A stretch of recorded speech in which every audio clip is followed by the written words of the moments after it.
सभी युवाओं को मेरा नमस्कार। आज हम आपके लिए लेके आए हैं एक और साइंस का बेहतरीन वीडियो। इस वीडियो के अंतर्गत हम आपको बताएंगे कुछ जीवधारियों के वैज्ञानिक नाम, वायुमंडल की संरचना और विभिन्न किरणें और उनके खोजकर्ता। तो ये वीडियो अंत तक जरूर देखें, इसमें महत्वपूर्ण साइंस के टॉपिक कवर किए गए हैं। तो चलो शुरू करते हैं साइंस का एक बेहतरीन वीडियो। सबसे पहले हम बात करते हैं कुछ जीवधारियों के वैज्ञानिक नाम की बात करते हैं। क्लियर है? तो कुछ जीवधारियों के वैज्ञानिक नाम से एक क्वेश्चन जरूर पेपर में बनता रहता है। तो सबसे पहले बात की जाए वैज्ञानिक नाम, जैसे लिखा है होमोसेपियंस। तो होमोसेपियंस किसका वैज्ञानिक नाम है, किस जीव का वैज्ञानिक नाम है?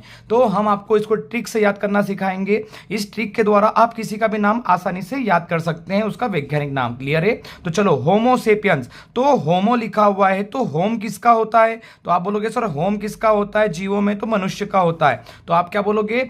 होम किसका होता है? मनुष्य का होता है। तो आप बोलोगे मनुष्य का नाम क्या है? होमोसेपियंस। क्लियर है? तो आप बोलोगे होम मनुष्य का होता है, इसलिए होमोसेपियंस रहेगा इसका। क्लियर है? चलो अगले की बात करें। यहां लिखा है राना टिग्रीना। क्या लिखा हुआ है? राना टिग्रीना। तो मुझे बताइए, अपन बोलते हैं राना से बन जाएगा राजा। अपन बोलते हैं जब पानी गिरता है तो बोलते हैं मेंढक राजा, मेंढक राजा, बोलते हैं मेंढक राजा। क्लियर है? तो राजा कौन होगा? तो आप बोलोगे मेंढक राजा। क्लियर है? तो राणा जब भी आए तो आप समझना कि राजा लिखा हुआ है और राजा क्या? टिग्रीना, टर टर करता रहता है। तो क्लियर है? समझ जाना कि राणा किसको बोलेंगे? मेंढक को। क्लियर है? तो आपसे पेपर में पूछा जाए मेंढक का वैज्ञानिक नाम क्या है, तो आप बोलोगे राना टिग्रीना। आपको पूरा नाम याद नहीं करना है, केवल आगे के वर्ड याद करोगे तो चार ऑप्शंस में आप आसानी से अपना विकल्प चुन सकते हैं। चार ऑप्शंस में आपको यहां पे आसानी से किसी का भी नाम याद करना आसान हो जाएगा। क्लियर है? चलो अगला देखते हैं। अगला लिखा था फेलिस डोमेस्टिका। अब फेलिस डोमेस्टिका किसका वैज्ञानिक नाम है? तो हम बोलते हैं कि सर हम बिल्ली को अशुभ मानते हैं, और बिल्ली अगर किसी काम में अगर बोला जाता है कि सामने आती है तो वो काम फेल हो जाता है, ऐसी एक अवधारणा रहती है। तो आप बोलोगे फेल कौन है? तो आप बोलोगे बिल्ली को अशुभ माना जाता है, इसलिए उसको फेल माना जाता है। क्लियर है? इस टाइप से याद रखे। तो फेलिस डोमेस्टिका, इसलिए आप क्या बोलोगे? फेल कौन है? तो आप बोलोगे बिल्ली। क्लियर है? क्या बोलोगे? बिल्ली। तो कैसे याद करोगे? फेल कौन है? तो बिल्ली। तो एक बार फिर से देखें हम। होम कौन है? होम मनुष्य का। राजा कौन है? मेंढक। फेल कौन है? तो बिल्ली है। क्लियर है? चलो अगली की बात करते हैं। अगला लिखा है कैनिस फेमिलियर्स। तो पेपर में आता है कि यह किसका वैज्ञानिक नाम है? कैनिस फेमिलियर किसका वैज्ञानिक नाम है? ये जो चल रहे हैं ये वैज्ञानिक नाम है। तो इसमें लिखा है फेमिलियर। तो फेमिलियर कौन सा जीव होता है? तो हम बोलते हैं सर जो कुत्ता होता है वो हमारा क्या होता है? फेमिलियर होता है ना? घर जैसा रहता है कुत्ता, लोग कुत्ते को पालते भी हैं। क्लियर है? तो कुत्ता क्या होता है? फेमिलियर। तो आपको जब भी आ जाए फेमिलियर कौन है तो आप बोलोगे कुत्ता। क्लियर है? कुत्ता फेमिलियर है। तो आपसे पूछे कुत्ते का वैज्ञानिक नाम क्या है, तो आप बोलोगे कैनिस फेमिलियर्स। आपको केवल फेमिलियर्स याद रखना है, चार ऑप्शंस में आसानी से आप अपना विकल्प चुन लेंगे। क्लियर है? चलो अगले की बात करें। अगला आ रहा है बोस इंडस। क्लियर है? बोस इंडस। तो हम क्या बोलते हैं? बोस किसको बोलते हैं? तो हम बोलते हैं ना गाय हमारी माता है, यही बोलते हैं हम। तो गाय को हम क्या मानते हैं? बोस मानते हैं। क्लियर है? तो गाय हमारी क्या है? बोस है। तो आप जब भी बोस आए तो आप समझ जाना ये किसका वैज्ञानिक नाम है? तो ये गाय का वैज्ञानिक नाम है। क्लियर है? ये गाय का वैज्ञानिक नाम है। चलो आगे बात करते हैं हम इसमें। इसकी बात करते हैं अगला मुस्का डोमेस्टिका। क्लियर है? मुस्का डोमेस्टिका। तो इसमें आपसे पूछा जाएगा ये किसका वैज्ञानिक नाम है? तो आपने देखा होगा एक मूवी आई थी जिसमें मक्खी नाम की एक मूवी थी। उस मक्खी में मक्खी क्या करती है? उसमें मुस्कान करती है ना? मक्खी स्माइल करती है। तो हम बोलेंगे मुस्का क्या? मत मुस्का समझ जाएंगे मुस्कान। तो मक्खी की क्या? मुस्कान। तो जब भी ये मुस्का दिखे आप समझ जाना कि मुस्कान लिखा है, और आप इसको समझ जाना कि मुस्कान किसकी थी? मक्खी की। क्लियर है? तो मक्खी का वैज्ञानिक नाम क्या है? मुस्का डोमेस्टिका। चलो इसको एक बार फिर से हम देखते हैं। आपसे पूछे होमोसेपियंस, तो होम मतलब मनुष्य। आपसे पूछे राना टिग्रीना, तो राजा मेंढक। फेलिस डोमेस्टिका, फेल कौन होता है? बिल्ली।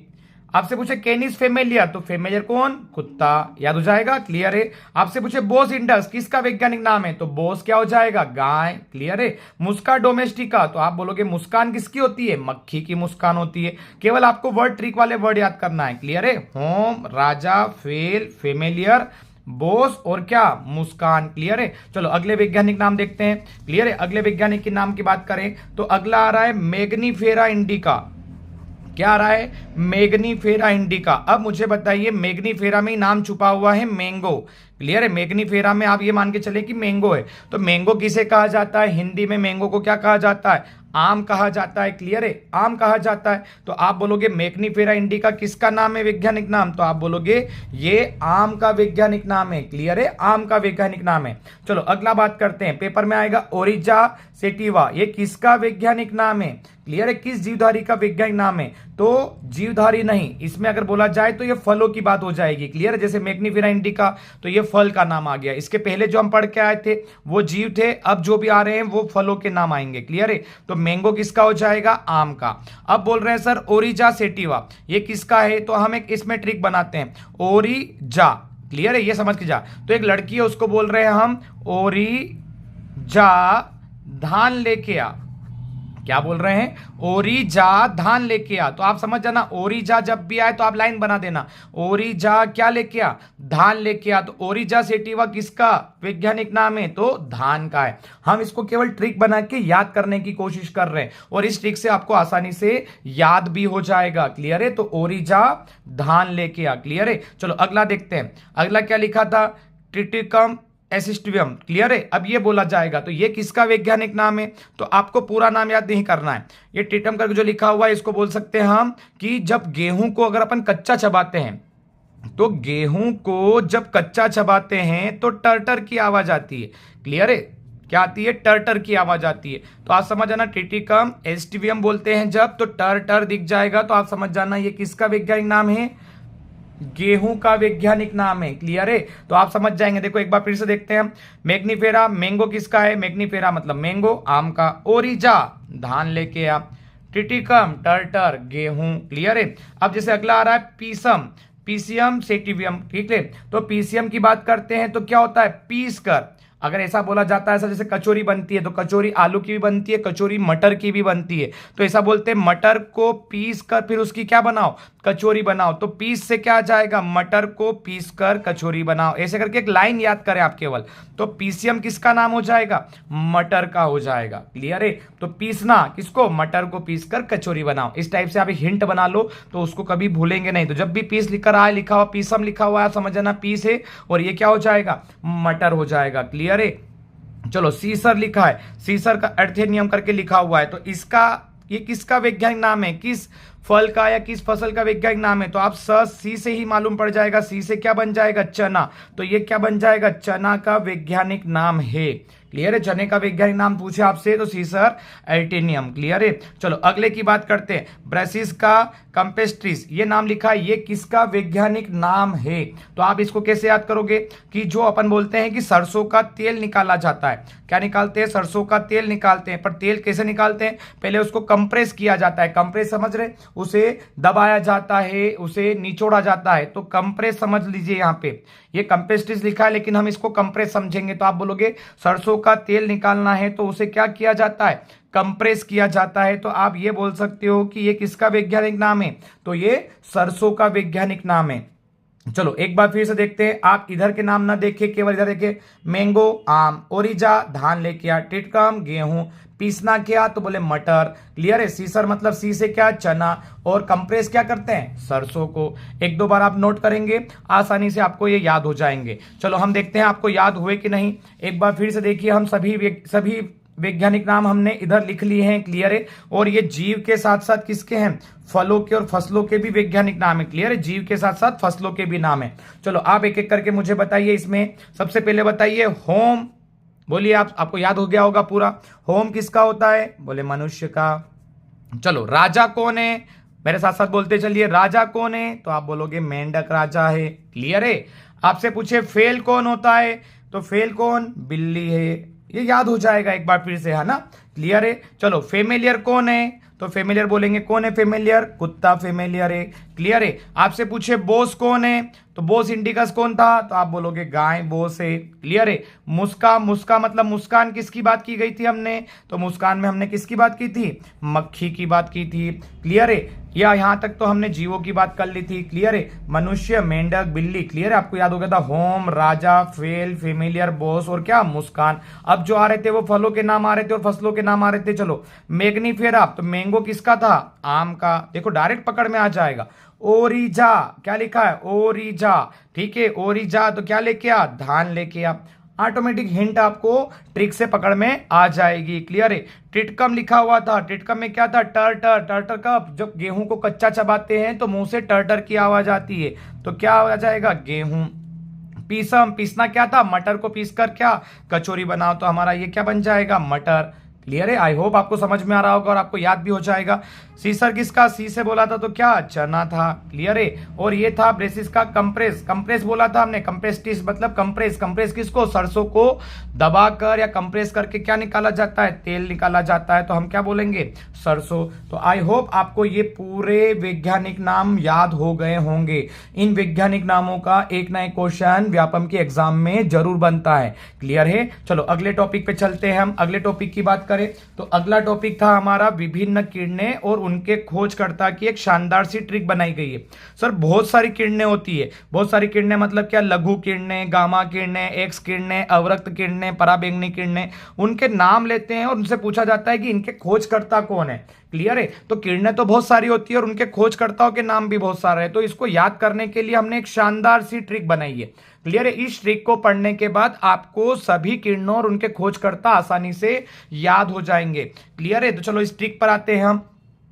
ट्रिक की बात करें तो सबसे पहले क्या था, लहर गांव के एक राजा अहमद को क्या हुए, परिदर्शन हुए। क्लियर है। तो बस आपको इतना ही याद करना है, इसमें सभी किरणें और खोजकर्ता आ गए हैं। लहर गांव के एक राजा अहमद को क्या हुए, परिदर्शन हुए। क्लियर है। तो सब चलो स्टार्ट करते हैं। सबसे पहले तो पहले की बात करें हम तो क्या, लहर, ये हो जाएगा हमारा सबसे पहला पॉइंट। तो ल से बन जाएगा, आगे आ रहा है ल, पीछे आ रहा है हर। क्लियर है। तो लहर एक बन जाएगा, ल से बन जाएगा लघु किरणें। क्लियर है। और हमने कौन सा वर्ड लिया, ल लिया, तो ल से क्या आ गया, लघु किरणें। अब इसमें क्या आ रहा है, हर आ रहा है, तो हर से हम क्या बनाएंगे, हर्ट्ज। क्लियर है। तो आपसे पूछा जाए लघु किरणें या लघु तरंगों के खोजकर्ता कौन है, तो आप बोलोगे हर्ट्ज से। तो ये ल और ये हर, समझ गए, लघु किरणें के खोजकर्ता कौन आ गए, हर्ट्ज आ गए। क्लियर है। चलो अगले की बात करें। अगला क्या आ रहा है, गांव आ रहा है, तो गांव में क्या बन जाएगा, आगे आ रहा है गा, गा से बन जाएगा गामा किरणें। क्लियर है। हमने कौन सा वर्ड यूज किया, गा किया, तो गा से बन जाएगा गामा किरणें। क्लियर है। और व आ रहा है, तो व से क्या बनेगा, इसके खोजकर्ता का नाम बनेगा और वो बन जाएगा वेक्कुरल। क्लियर है। वेक्कुरल या बेक्कुरल बोलते हैं। क्लियर है, बेक्कुरल। ठीक है। तो आपसे पूछे लघु किरणों के खोजकर्ता कौन है, तो आप बोलोगे हर्ट्ज है। ठीक है। गामा किरणों के खोजकर्ता कौन है, तो आप बोलोगे बेक्कुरल है। क्लियर है। चलो आगे बढ़ते हैं। इसमें एक वर्ड को तो हमने ऐसे ही याद करने के लिए, लाइन बनाने के लिए इसको यूज किया था। चलो अगले चलते हैं। एक, एक की बात करते हैं तो क्या हो जाएगा, एक राजा। क्लियर, क्या हो रहा है यहाँ पे, एक राजा पूरा लेंगे, ये तीसरा पॉइंट बनेगा। तो एक से बनेगा एक्सरे या एक्स किरणें बोल दे हम। क्लियर है। एक्स किरणें, ये एक ट्रिक से बन गया, एक से बन गया एक्सरे किरणें। क्लियर है। और राजा से क्या बन जाएगा, राजा यूज करेंगे तो राजा से बनेगा रोएटजन। क्या बनेगा, रोएटजन। क्लियर है। तो आपसे पूछेंगे एक राजा, तो एक्स किरणें, राजा से रोएटजन, तो एक्स किरणों के खोजकर्ता कौन है, तो रोएटजन है। क्लियर है। चलो आगे बढ़ते हैं। अगला था अहमद, तो अहमद में अह लेंगे पहले हम। सबसे पहले किसकी बात करेंगे, चौथा पॉइंट अह बनेगा, तो अ से बनेगा अवरक्त किरणें।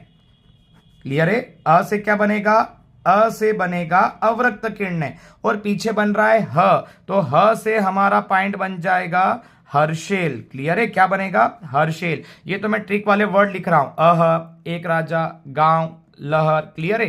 ठीक है। तो यहां क्या बन जाएगा, अवरक्त किरणों के खोजकर्ता कौन है, तो आप बोलोगे सर हर्षेल है। अब यहां मद आ रहा था। क्लियर है। तो मद की बात करें, ये पांचवा बनेगा, तो द आगे पीछे है ना, तो ध्यान रखना। तो द से बनेगा दीर्घ किरणें, द से क्या बनेगा, दीर्घ किरणें, ये बनेगा द से। और आगे वाली लाइन बनेगा म से बन जाएगा मरकोनी। ये आगे पीछे हुआ है ना, द आगे आ गया, म पीछे आ रहा है, तो ये क्या बन जाएगा, मरकोनी।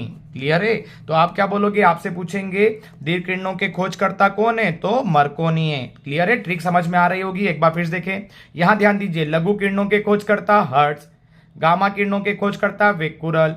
क्लियर है। एक्स किरणों के खोजकर्ता, ये पूरा एक है, एक्स किरणों के खोजकर्ता कौन है, रोएटजन। अवरक्त किरणों के खोजकर्ता कौन है, तो बोलेंगे हर्षेल। अब यहाँ दीर्घ किरणों के खोजकर्ता कौन है? तो मरकोनी। क्लियर है, मरकोनी। ठीक है, चलो आगे बढ़ते हैं। इसमें अगला आ रहा है, को छोड़ेंगे एक वर्ड को हम, परी आ रहा है। क्लियर है, तो परी की बात करें तो प से क्या बन जाएगा? ये छठा आ रहा है ना, पराबैंगनी किरणें। क्या बनेगा? पराबैंगनी किरणें। ये प से बन गया। अब पीछे री था, री से क्या बन जाएगा? री से इसके खोजकर्ता का नाम बन जाएगा रीचर। क्या बन जाएगा? रीचर इसके खोजकर्ता है। तो आपसे पूछेंगे पराबैंगनी किरणों के खोजकर्ता कौन है? रीचर। और ये हम इसकी शॉर्टकट ट्रिक के वर्ड लिख रहे हैं, प से पराबैंगनी, रे से क्या? रीचर। तो परी क्लियर हुआ। चलो आगे बात करते हैं। अगला आ रहा है दर्शन। दर्शन हमारा सातवां बन जाएगा। तो द से बन जाएगा दर्शन से बन जाएगा दृश्य किरणें। क्या बन जाएगा? दृश्य किरणें। क्लियर है, दृश्य किरणें। तो ये हमने दर्श से ले लिया, दृश्य किरणें। और पीछे आ रहा है इसके अंदर, ट्रिक के अंदर ध्यान दीजिए, न आ रहा है। तो न से कौन सा वैज्ञानिक बनेगा? तो आप बोलोगे न्यूटन। क्लियर है, कौन सा वैज्ञानिक बनेगा? न्यूटन। क्लियर है, तो आप, आई होप आपको ये पूरी ट्रिक समझ में आई होगी। अगर किरणों के क्वेश्चन बनते हैं, विभिन्न किरण और उनके खोजकर्ता के क्वेश्चन बनते हैं, तो केवल आपको ट्रिक याद करना है। ट्रिक कैसे याद करोगे? लहर गांव के एक राजा अहमद को क्या हुए? परिदर्शन हुए। क्लियर है, लहर गांव के एक राजा को, अहमद को परिदर्शन हुए। एक बार फिर से देखिए, लघु किरणें हर्ट्ज, गामा किरणें वेक्कुरल, एक्स किरणें रोएटजन, अवरक्त किरणें हर्शेल, दीर्घ किरणें मरकोनी, पराबैंगनी किरणें रीचर, दृश्य किरणें न्यूटन। और ये केवल ऐसे याद करने के लिए लिखा था, इसलिए इसे काट दीजिए। क्लियर है, देखो आपको याद आसानी से हो जाएंगे। देखिए इधर ध्यान दीजिए, लघु किरणें हर्ट्ज बन गया, गामा किरणों का बन गया, गामा किरणों का वेक्कुरल, ये वो आ रहा है पीछे, एक्स किरणों का रोएटजन, अवरक्त किरणों का ह से क्या रहेगा? हर्शेल, है ना। परी से याद हो जाएगा, पराबैंगनी का री से नाम स्टार्ट होगा, तो क्या नाम हो जाएगा? रीचर।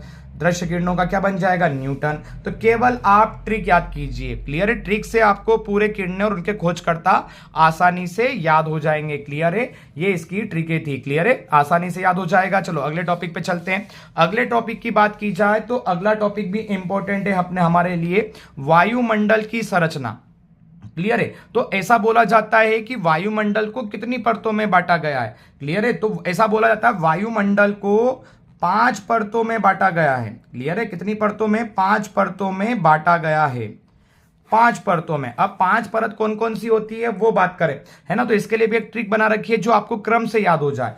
क्लियर है, तो हम सबसे पहले बात करते हैं इसके अंदर क्षोभ, है ना। ये क्षोभ पहला मंडल है, तो क्या बन जाएगा? जैसे ऐसे बोलते हैं परत, परत को ये बोलते हैं मंडल। तो आपसे पूछेंगे वायुमंडल कितने भागों में बटा है? तो 5 मंडल में बटा है, या फिर 5 परतों में बटा हुआ है। तो सबसे पहला कौन सा आ जाएगा? तो क्षोभ से बन जाएगा क्षोभ मंडल। क्या होगा सबसे पहला? क्षोभ मंडल। ये पूरा नाम एक है, क्षोभ मंडल सबसे पहला मंडल होता है। उसके बाद अगर आपसे पूछा जाए कि दूसरा परत या दूसरी परत कौन सी आती है, दूसरा मंडल कौन सा होता है, तो ये स से बनेगा समताप मंडल। क्या बनेगा? समताप मंडल। क्लियर है, तो दूसरा मंडल बनता है हमारा समताप मंडल। क्लियर है, चलो अगले की बात करते हैं। अगला बनता है तीसरा मध्य मंडल। क्लियर है, क्या बनता है? मध्य मंडल। और इसी को बोला जाता है ओजोन मंडल। क्या बोला जाता है इसको? इसी को बोला जाता है ओजोन मंडल, जहां ओजोन परत पाई जाती है। तीसरा मंडल होता है। क्लियर है, चौथा मंडल होता है यहाँ पे आ से बन जाएगा आयन मंडल। क्या बनेगा? आयन मंडल। क्लियर है, तो चौथा मंडल बनता है आयन मंडल। और पांचवा मंडल बन जाएगा ये बा से बन जाएगा बाह्य मंडल। क्या बन जाएगा? बाह्य मंडल, मतलब बाहरी मंडल। क्लियर है, तो बाह्य मंडल बनता है पांचवा। तो ये 5 परतें होती है वायुमंडल की। क्लियर है, तो आपसे पूछेंगे सबसे नीचे वाली कौन सी परत होती है, तो क्षोभ मंडल। उसके ऊपर ये क्रम से है पूरा। उसके बाद कौन सी होती है, तो बोलेंगे समताप मंडल। उसके बाद कौन सी होती है, तो बोला जाएगा कि मध्य मंडल। आ से क्या बन जाएगा? फिर अगला बनेगा, तो अगला क्या बन जाएगा? आयन मंडल। क्लियर है, और बा से क्या बन जाएगा? बाह्य मंडल बन जाएगा। क्लियर है सभी को। अब इसमें थोड़ा सा ध्यान दे, तो ये बोला जाता है कि क्षोभ मंडल कहां से कितने किलोमीटर तक के बीच में होता है, तो क्षोभ मंडल जो होता है पृथ्वी से 0 से लेके 18 किलोमीटर के बीच में चलता है क्षोभ मंडल। मतलब पृथ्वी से अगर आप ऊपर की ऊंचाई मापे तो 18 किलोमीटर तक कौन सा मंडल मिलेगा आपको? क्षोभ मंडल मिलेगा। क्लियर है, फिर 18 के बाद बात की जाए तो 18 से 32 के बीच में कौन सा मंडल मिलता है? समताप मंडल मिलता है, जहां पे तापमान क्या होता है? समान होता है। क्लियर है, फिर अगर आपसे पूछा जाए कि 32 से आगे की बात की जाए तो 32 से 60 किलोमीटर, कितना? 32 से किलोमीटर की बात हो रही है। क्लियर है, है ना, पृथ्वी से ऊपर ऊंचाई की बात की जा रही है। तो 0 से 18 में क्षोभ मंडल था, 18 से 32 में समताप मंडल है, 32 से 66 में क्या है, मध्य मंडल, और इसको क्या बोलते हैं हम, ओजोन मंडल है। अगला 66 से अगर बात की जाए तो 66 से 640 किलोमीटर तक की ऊंचाई पर कौन सा मंडल आता है, आयन मंडल आता है। कौन सा मंडल आता है, आयन मंडल। क्लियर है। और एक और बात की जाए, लास्ट जो मंडल बचा है इसको बोलते हैं बाह्य मंडल। बाह्य मंडल कहां, 640 किलोमीटर से ऊपर। अब ऊपर की कोई लिमिट नहीं है, बस 640 किलोमीटर से क्या ऊपर की जो एरिया है उसको क्या कहा जाता है, बाह्य मंडल। तो आपसे पूछे बाह्य मंडल कहां होता है, तो 640 किलोमीटर से ऊपर का भाग क्या कहलाता है, बाह्य मंडल, मतलब पृथ्वी से 640 किलोमीटर ऊपर। क्लियर है। तो ये 5 परतें होती है। या आपसे पूछे कितने मंडल होते हैं वायुमंडल में, तो 5 मंडल होते हैं। एक बार फिर से देखें, क्षोभ मंडल 0 से 18 किलोमीटर तक, समताप मंडल 18 से 32 तक, मध्य मंडल 32 से 66 तक, आयन मंडल 66 से 640 तक, और बाह्य मंडल 640 किलोमीटर से ऊपर। अब इसमें एक एक करके डिटेल में थोड़ा सा इनके बारे में हम जरूर देखें। चलो एक और बात करें इसमें आगे। सबसे पहले हम पढ़ते हैं क्षोभ मंडल को डिटेल में। क्लियर है। क्षोभ मंडल की अगर बात की जाए तो क्षोभ मंडल में क्या रहता है, यह वायुमंडल की सबसे कौन सी परत है, नीचे वाली परत है, जिसमें हम लोग मनुष्य लोग निवास करते हैं, जहां पर जीव जंतु लोग पृथ्वी पर निवास करते हैं। ये कौन सा मंडल है, हमारा क्षोभ मंडल है। क्लियर है। अब इसकी इफेक्ट देखा जाए तो विषुवत रेखा पर, जैसे कि अगर हम बात करें पृथ्वी की, तो पृथ्वी के बीच में जो विषुवत रेखा होती है, यहां पर इस मंडल की ऊंचाई कितनी होती है, तो बोला जाता है यहां पर इसकी ऊंचाई 18 किलोमीटर होती है। विषुवत रेखा पर कितनी ऊंचाई होती है, बीच में 18 किलोमीटर। और इसके जो ध्रुव होते हैं, पृथ्वी के 2 ध्रुव होते हैं, उत्तरी ध्रुव और दक्षिणी ध्रुव। तो ध्रुवों पर अगर इसकी ऊंचाई देखा जाए तो कितनी होती है, 8 किलोमीटर। तो देखो यहां लिखा है इसकी ऊंचाई ध्रुवों पर तो 8 किलोमीटर होती है। किसकी ऊंचाई, क्षोभ मंडल की। और विषुवत रेखा पर बीच में, विषुवत रेखा को क्या बोलते हैं, भूमध्य रेखा बोला जाता है, उस पे इसकी ऊंचाई कितनी होती है, 18 किलोमीटर होती है। क्लियर है। तो पृथ्वी से 18 किलोमीटर तक क्षोभ मंडल होता है, और ध्रुवों पर कितना होता है, 8 किलोमीटर ऊंचाई तक क्षोभ मंडल होता है। क्लियर है। और यह पृथ्वी की वायुमंडल की सबसे नीचे वाली परत है। क्लियर रहेगा। चलो अब इसमें अगर बात की जाए तो इसी मंडल में, किस मंडल में, क्षोभ मंडल में, बादल, आंधी, क्लियर है, बादल, आंधी, वर्षा, जो भी चीजें होती है ना, वो सभी इसी मंडल में होती है। किस मंडल में होती है, क्षोभ मंडल में ही होती है। मतलब बादल होना, आंधी आना, वर्षा होना, मौसम संबंधी जितनी भी घटनाएं हैं, है ना, मौसम संबंधी जितनी भी घटना होती है वो किस मंडल में होती है, क्षोभ मंडल में होती है। क्लियर है। और इसी मंडल को, क्षोभ मंडल को कहा जाता है संवहन मंडल भी कहा जाता है। कौन सा मंडल, संवहन मंडल भी कहा जाता है। तो इस क्षोभ मंडल का एक और नाम है, क्या नाम है, संवहन मंडल भी कहा जाता है। क्लियर है। और अगर इसमें एक और बात की जाए तो इस मंडल का एक और नाम है, इसे अधोमंडल भी कहा जाता है। क्लियर है। क्या कहा जाता है, अधोमंडल। तो कभी आपसे पूछे क्षोभ मंडल को ही क्या कहते हैं, संवहन मंडल, अधोमंडल किसे कहते हैं, तो क्षोभ मंडल को ही कहते हैं। वायुमंडल की सबसे नीचे वाली परत है। क्लियर है। ध्रुवों पर इसकी ऊंचाई 8 किलोमीटर, विषुवत रेखा पर 18 किलोमीटर। बादल, आंधी, वर्षा और मौसम संबंधी घटनाएं किस मंडल में होती है, तो क्षोभ मंडल में होती है। इसके नाम क्या क्या है, तो बोलेंगे सर इसके नाम है संवहन मंडल, और क्या नाम है इसका, अधोमंडल। क्लियर है। और ऐसा बोला जाता है कि क्षोभ मंडल में जब हम ऊपर की ओर चलते हैं तो ऐसा बोला जाता है कि 165 मीटर की ऊंचाई तक जाने पर, 165 मीटर ऊंचाई तक जाने पर इसका तापमान कम होता जाता है। क्लियर। तापमान में गिरावट होती है। तो 165, हर 165 मीटर पर 1 डिग्री सेल्सियस इसका तापमान क्या होता है, गिर जाता है। मतलब 165 मीटर की ऊंचाई पे जाने पर इसका सेल्सियस जो तापमान होता है उसमें गिरावट होती है। तो कितनी गिरावट होती है, 1 डिग्री सेल्सियस की गिरावट होने लगती है। क्लियर है। अगर पेपर में इस मंडल से क्वेश्चन पूछा जाएगा तो बस ये पूछा जाएगा कि बादल, आंधी या मौसम संबंधी घटनाएं किस मंडल में होती है, ध्रुवों पर इसकी ऊंचाई कितनी होती है, और विषुवत रेखा पर इसकी ऊंचाई कितनी होती है, और इसके नाम क्या क्या है, संवहन मंडल और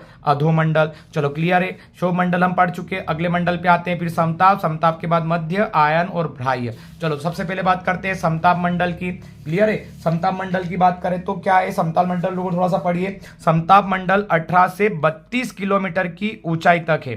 कहाँ तक है? 18 से लेके 32 किलोमीटर की ऊंचाई तक क्या है? समताप है। इसमें हमेशा ये बात करने, देखो नाम समताप है, मतलब इसमें हमेशा क्या रहता है? ताप समान रहता है। तो समताप मंडल में हमेशा क्या रहता है? ताप समान रहता है। क्लियर रहेगा? समताप मंडल की मोटाई ध्रुवों पर सबसे अधिक होती है। हम पढ़ के आए, ध्रुव क्या होते हैं? उत्तरी ध्रुव, दक्षिण ध्रुव, वहां पर इसकी मोटाई सबसे ज्यादा होती है। और विषुवत रेखा पर ये कहना कभी खत्म हो जाती है, मतलब फिनिश हो जाती है, मतलब इसका लोप हो जाता है। तो आप ये बोलोगे इसकी मोटाई कहां ज्यादा होती है? ध्रुवों पर। और इसका लोप मतलब फिनिश हो जाती है कहां पर? ये विषुवत रेखा पर। क्लियर है? अब इसमें एक मेन पॉइंट ये है कि इसमें ताप समान रहता है। ताप समान रहता है तो इसका एक फैक्ट बनता है कि इस मंडल में, किस मंडल में? समताप मंडल में, है ना। इसमें अगर ताप समान है तो समताप मंडल में वायुयान उड़ाने की आदर्श दशा पाई जाती है। कौन सा? वायुयान, हवाई जहाज जो जिसकी बात करते हैं, वायुयान उड़ाने की आदर्श दशा मतलब स्थिति अच्छी रहती है। यहाँ पे तापमान समान रहता है। तो पेपर में क्वेश्चन पूछेंगे वायुयान उड़ाने की आदर्श दशा किस मंडल में पाई जाती है? तो समताप मंडल में।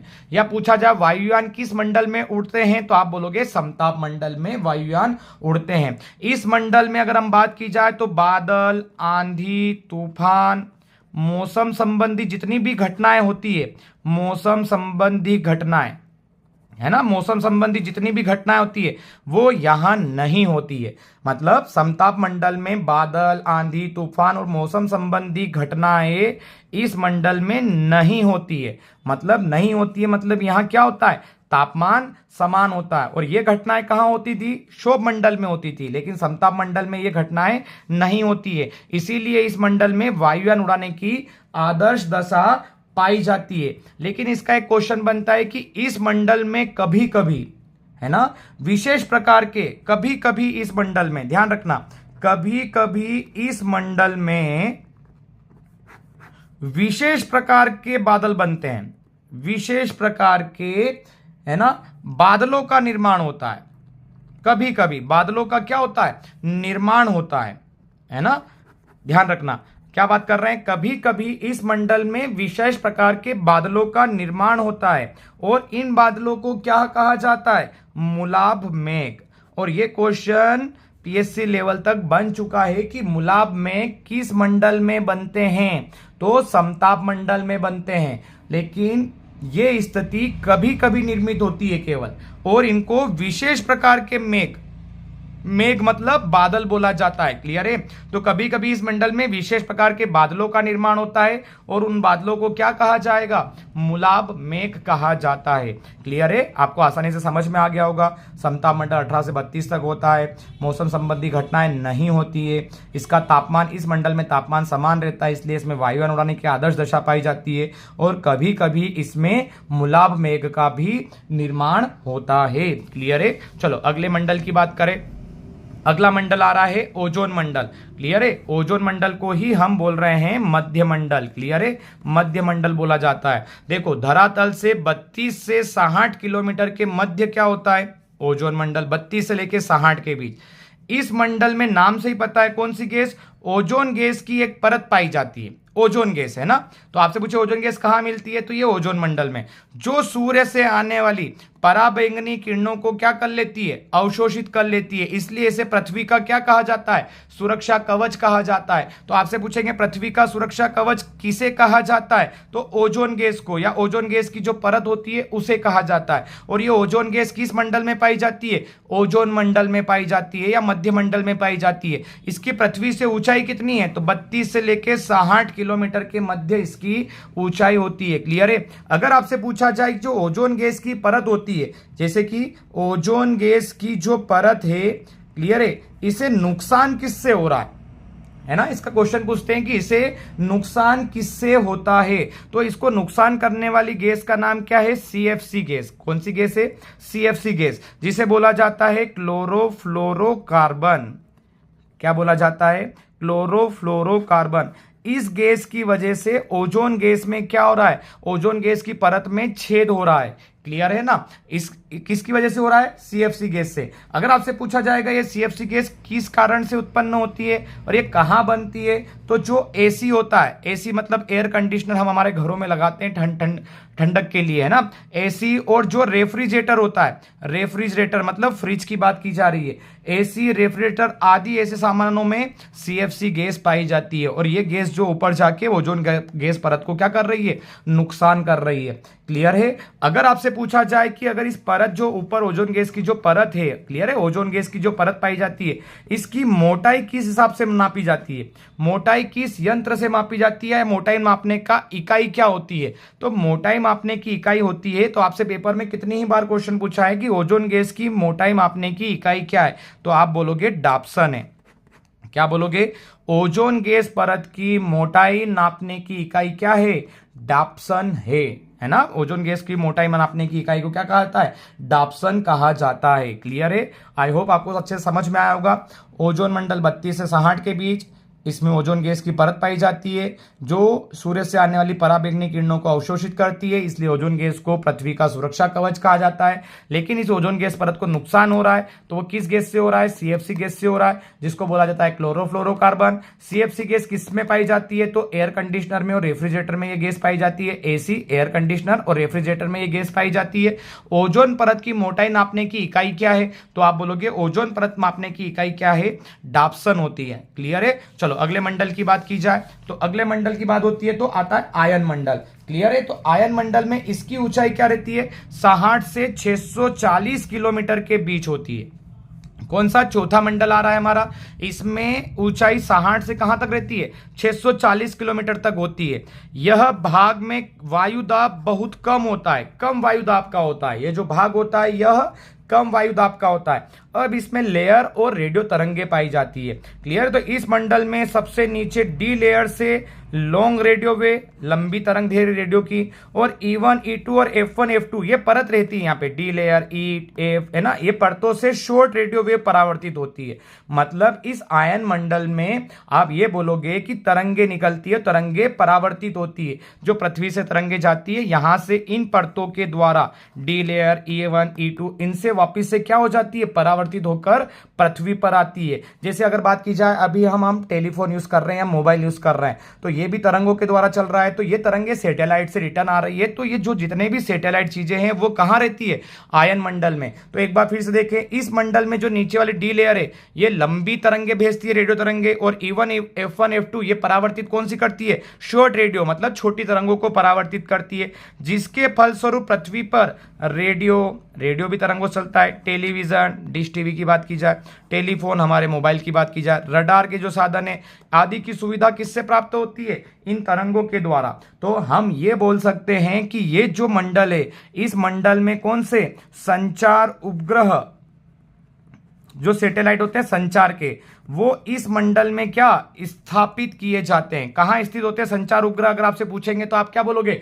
आयन मंडल में। जैसे जितने भी संचार उपग्रह, जैसे हमारे टेलीफोन के लिए, टेलीविजन के लिए, रेडियो के लिए जितने भी संचार उपग्रह हैं वो कहां पर स्थित किए गए हैं? तो वह आयन मंडल में स्थित किए गए हैं। यहां पर डी लेयर होती है, E1, E2, F1, F2 परतें होती है, जो ये तरंगे यहां से जाती है उनको परावर्तित करके फिर से पुनः पृथ्वी पर पहुंचा देती है। तो अगर आपसे पूछा जाए संचार उपग्रह किस मंडल में स्थापित किए जाते हैं, तो आयन मंडल में। और इसके पहले अभी हम पढ़ के आए हैं ओजोन परत, तो ओजोन मंडल में थी। और इसके पहले हम जब पढ़कर आए हैं तो उसमें लिखा हुआ था कि वायुयान किस मंडल में उड़ाए जाते हैं, तो वायुयान के लिए हमने क्या पढ़ा था? समताप मंडल। क्लियर है। चलो लास्ट मंडल की बात करते हैं, जो सबसे ऊपर मंडल होता है, और ये होता है बाह्य मंडल। क्लियर है। बाह्य मंडल कहां पर? 640 किलोमीटर से ऊपर। क्या लिखा है? 640 किलोमीटर, है ना। 640 किलोमीटर के ऊपर के भाग को क्या कहते हैं? बाह्य मंडल कहा जाता है। और इसकी ऊपर की कोई सीमा निर्धारित नहीं है, मतलब 640 किलोमीटर से ऊपर जितना भी होगा उसको बोला जाता है बाह्य मंडल। और इस मंडल में क्या होता है? इसमें हाइड्रोजन व हीलियम गैस बहुत अधिक मात्रा में पाई जाती है। कौन कौन सी गैस? हाइड्रोजन व हीलियम गैस अधिक होती है। क्लियर है। आई होप आपको अच्छे से समझ में आया होगा। तो ये कितने मंडल थे? 5 मंडल थे। इसको इतना याद रखना है, केवल हाइड्रोजन व हीलियम गैस सर्वाधिक कहाँ पाई जाती है? तो वो ब्राह्मंडल में पाई जाती है। 5 मंडल हमने अभी आसानी से पढ़े। 5 मंडल कौन कौन से पढ़े एक बार देख लीजिए। हमने सबसे पढ़ा था क्षोभ मंडल। क्षोभ मंडल 0 से 18 किलोमीटर के बीच वायुमंडलीय घटनाएं यहीं पर होती है। क्लियर है? इसी को हमने बोला था संवहन मंडल और इसी को बोला था अधोमंडल। फिर हमने पढ़ा समताप मंडल 18 से 32 किलोमीटर के बीच। समताप मंडल की बात करी थी तो इसमें क्या था? समताप मंडल में ही आंधी तूफान और ये नहीं आते, कोई मौसम संबंधी घटना नहीं होती और यही वायुयान उड़ाने की आदर्श दशा पाई जाती है। फिर हमने पढ़ा था मध्य मंडल, इसी को बोलते हैं ओजोन मंडल। 32 से 60 किलोमीटर के बीच में था। ओजोन गैस की परत पाई जाती है और यहाँ ओजोन गैस को नुकसान कौन पहुंचाती है? सीएफसी गैस, क्लोरोफ्लोरोकार्बन गैस पहुंचाती है। ओजोन परत को मापने की इकाई क्या है? डाप्सन। अभी पढ़ के आए, आप रिवीजन कर लें। आयन मंडल पढ़ा था। आयन मंडल 60 से 640 किलोमीटर के बीच था। यहाँ बहुत सारी लेयर पाई जाती है, E1, E2, F1, F2, D layer. ठीक है, ये वेव, रेडियो वेव को क्या कर देती है? परावर्तित करके पृथ्वी पर भेजती है। और संचार उपग्रह किस मंडल में रहते हैं? आयन मंडल में संचार उपग्रह। वायुयान कहाँ उड़ते हैं? समताप मंडल में। ओजोन गैस कहाँ है? मध्य मंडल में, इसी को ओजोन मंडल। और अगर आपसे पूछे मौसम संबंधी घटनाएं और हम जो जीव जंतु या जितने भी मनुष्य हैं जहां किस मंडल में निवास करते हैं, तो हम करते हैं क्षोभ मंडल में। आई होप आपको ये अच्छे से समझ में आया होगा। चलो एक और ट्रिक की बात करते हैं। इसमें एक ट्रिक है वायुमंडल में गैसों की मात्रा। ठीक है, इसका क्वेश्चन बहुत बार पेपर में बन चुका है। आपसे यह पूछा जाएगा कि वायुमंडल में कौन कौन सी गैस होती है और उनकी कितनी मात्रा होती है। तो ये जो बना हुआ है ये घटते क्रम में, घटते क्रम मतलब सबसे ज्यादा जो पाई जाती है वो आगे है और सबसे जो पीछे कम पाई जाती है वो पीछे। तो है ना, इसको बोलेंगे अवरोही क्रम में जमा हुआ है। कैसे? अवरोही क्रम में। अवरोही क्रम मतलब क्या? घटते क्रम में, है ना। क्लियर है? आरोही मतलब बढ़ता, अवरोही मतलब घटता। तो ये जो ट्रिक बनी हुई है वायुमंडल में गैसों की मात्रा की, ये अवरोही क्रम मतलब घटते क्रम में बनी हुई है। तो चलो ट्रिक स्टार्ट करते हैं। क्या ट्रिक है? तो हम सबसे पहले बात करें वायुमंडल में गैसों की मात्रा सर्वाधिक किसकी होती है? तो ये जो सर्वाधिक में लिखा है ये है नाइट्रोजन। क्लियर है? सर्वाधिक मात्रा किसकी होती है? नाइट्रोजन की होती है। फिर आपसे पूछा जाए सबसे नाइट्रोजन के बाद वायुमंडल में सबसे अधिक कौन सी गैस पाई जाती है? तो नाइट्रोजन के बाद आप बोलोगे ऑक्सीजन गैस पाई जाती है। तो नाइट्रोजन के बाद ऑक्सीजन है। क्लियर है? फिर आपसे पूछा जाएगा ए, उसके बाद ऑक्सीजन के बाद में कौन सी गैस आती है जो वायुमंडल में सर्वाधिक है? तो आप बोलोगे ये आर्गन होती है। कौन सी होती है? आर्गन। क्लियर है? आर्गन लिखा है। फिर आपसे पूछेंगे चल तीसरे नंबर पे आर्गन है तो फिर इसके बाद कौन सी होती है? तो के से बन जाएगा कार्बन डाइऑक्साइड। क्या बन जाएगा? Carbon dioxide. तो क्लियर हुआ नोक का। तो हमारी ट्रिक क्या थी? नोक नहीं हिली आज। नोक कौन सी? दरवाजे की नोक की बात कर ले, वो आज नहीं हिली है, बस इतना बोला जाए तो नोक नहीं हिली आज। ये हमारी ट्रिक बन गई। तो नोक से क्या बन जाएगा? न से नाइट्रोजन, ओ से ऑक्सीजन, आ से आर्गन और के से क्या? Carbon dioxide. क्लियर है? तो नोक नहीं हिली आज। नोक से दरवाजे की नोक मान ले, नोक नहीं हिली आज। क्लियर है? Nitrogen, oxygen, argon, carbon dioxide. फिर अगला आ रहा है नी से बन जाएगा नियॉन। क्या बन जाएगा? नियॉन गैस, है ना। तो कार्बन डाइऑक्साइड के बाद अगर वायुमंडल में बात की जाए तो कौन सी गैस सर्वाधिक है? फिर इनके बाद में नियॉन है। फिर अगला आ रहा है क्या? हीली। तो हीली से क्या बन जाएगा? हीलियम। क्लियर है? हीलियम लिखा है। तो अगर आपसे पूछा जाए नियॉन के बाद में कौन सी गैस है? तो हीलियम गैस है। क्लियर है? और एक और लास्ट की बात की जाए आज से बन जाएगा ओजोन गैस। क्लियर है? तो ये पूरा क्रम बन गया। आपसे पूछेंगे वायुमंडल में सर्वाधिक कौन सी गैस है? तो नाइट्रोजन। सबसे कम गैस कौन सी है? तो फिर ओजोन है। और ये घटते क्रम में। तो चलो इसके परसेंटेज की बात करें तो सबसे अगर ज्यादा गैस बोली जाए तो कौन सी गैस है? ये बोला जाएगी नाइट्रोजन है। तो नाइट्रोजन वायुमंडल में कितनी मात्रा में है? तो आप बोलोगे 78.07%। ये मात्रा है 0.07% है ना। ये मात्रा किसकी है? नाइट्रोजन की है। तो 78.07% मात्रा नाइट्रोजन की वायुमंडल में पाई जाती है। क्लियर रहेगा? फिर इसमें क्या था? अगली आ रही थी ऑक्सीजन। तो ऑक्सीजन की मात्रा वायुमंडल में कितनी है? तो आप बोलोगे 20.93। क्लियर है? 20.93% ऑक्सीजन पाई जाती है वायुमंडल में। क्लियर है? फिर इसके बाद पूछा जाए कि आर्गन की मात्रा वायुमंडल में कितनी है? तो आप बोलोगे आर्गन की मात्रा है 0.93। प्रतिशत है ना, 0.93% कौन सी है, आर्गन की मात्रा है। क्लियर है। तो 78% नाइट्रोजन है, 20% के आसपास मतलब 21% के आसपास ऑक्सीजन है, 0.93 देखो कम हो चुका है, 0.93 कौन है, आर्गन है। ये वाला क्वेश्चन व्यापम के एग्जाम में बन चुका है कि कार्बन डाइऑक्साइड की मात्रा हमारे वायुमंडल में कितनी है। तो कार्बन डाइऑक्साइड की मात्रा 0.03% है। क्लियर है। 0.03% हमारे वायुमंडल में कौन है, कार्बन डाइऑक्साइड है। क्लियर है। चलो अब आपसे पूछा जाए कि नियोन की मात्रा हमारे वायुमंडल में कितनी है, तो नियोन की मात्रा हो जाएगी 0.018। फिर से 0.018%। क्लियर है। इतनी मात्रा हमारी वायुमंडल में किस गैस की है, नियोन की है। फिर आपसे पूछेंगे हीलियम गैस की मात्रा कितनी है वायुमंडल में, तो आप बोलोगे 0.003 बार, दशमलव के बाद 3 जीरो और ये 5%। क्लियर है। तो 0.0005% किसकी मात्रा है, हीलियम की मात्रा है। हमारे वायुमंडल में हीलियम की मात्रा। आपसे पूछेंगे ओजोन गैस की मात्रा कितनी है, ओजोन गैस की मात्रा हो जाएगी, यहां लिख रहा हूं 0 के बाद में 4 बार 0 और फिर 6, इतना परसेंट है। तो ओजोन गैस की मात्रा कितनी है, तो 0 के बाद 4 जीरो है, 0.0006% क्या है, ओजोन गैस पाई जाती है। क्लियर रहेगा। 6% ये हमारी ओजोन गैस पाई जाती है। तो अब आपको पूरी ट्रिक याद हो जाएगी। वायुमंडल में गैसों की मात्रा का क्वेश्चन आता है तो कभी गलत नहीं होगा। आपसे पूछा जाएगा वायुमंडल में सर्वाधिक कौन सी गैस है, तो आप बोलोगे सर नाइट्रोजन है, फिर कौन सी है, ऑक्सीजन, फिर कौन सी है, आर्गन, फिर कौन सी है, कार्बन डाइऑक्साइड। तो नोक हो गया, नाइट्रोजन, ऑक्सीजन, आर्गन है ना, और कार्बन डाइऑक्साइड, फिर नियोन, हीलियम और क्या, ओजोन। नियोन हीलियम का लिखा है 0.05% और ओजोन को क्या हो जाएगा 0.0006%। क्लियर है। आई होप आपको ये ट्रिक आसानी से समझ में आ जाएगी। आपको चैनल अच्छा लगे, आपको वीडियो अच्छे लगते हैं तो आप इसको जरूर शेयर करें, लाइक करें और सब्सक्राइब जरूर करें। थैंक यू, धन्यवाद।